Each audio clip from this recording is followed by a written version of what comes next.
Hello everyone, my name is Christopher Janda. Earlier today I had the opportunity to sit down with my girlfriend Carrie and chat with her regarding white privilege. We are both white ourselves and have experienced white privilege in our own lives. Carrie, you were telling me earlier about your experiences with your landlord. Can you tell us a little bit more about that?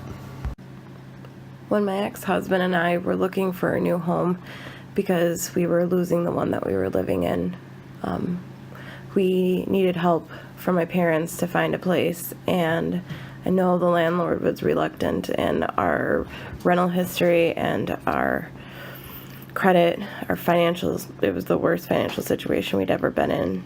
Nothing of us said that we were going to be good tenants. And I really believe that because I was a married white couple with 3 kids, that the landlord was willing to take a chance on us. And that is the townhouse that you guys can see in all of the pictures. Now, Carrie, when we were going through the white privilege checklist, there were a few that we agreed were a little outdated. The one about finding a publisher, for example. With the rise of the internet, anyone can now become a published author with just a few clicks and a couple $100s. While we both agree that most of them do still apply in today's society, there was one point in particular that I wanted to touch on. That was that you can arrange to protect your children most of the time from people who might not like them. You don't think that's always true, especially at school. Can you elaborate on that? My children attend public school and they're white, but that hasn't protected them from bullying. I have a child with autism who suffered quite a bit of teasing throughout his early elementary.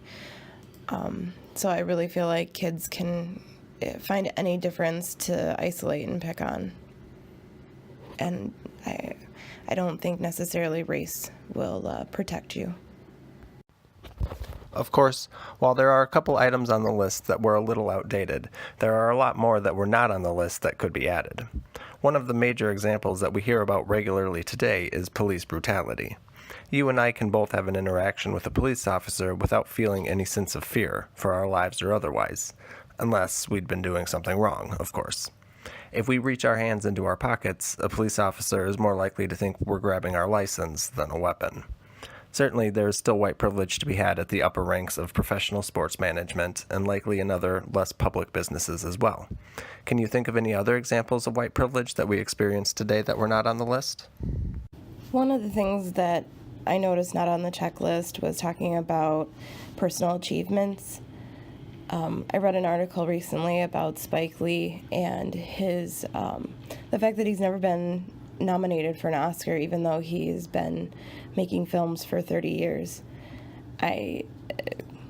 He attributes the fact that he was recently nominated for the Oscars because he said that the hashtag #OscarsSoWhite brought attention to the fact that the voting population was not diversified, and once that population was diversified, he was nominated. Excellent point. Did you know that Will Smith has never won an Oscar either? Now that is a national emergency.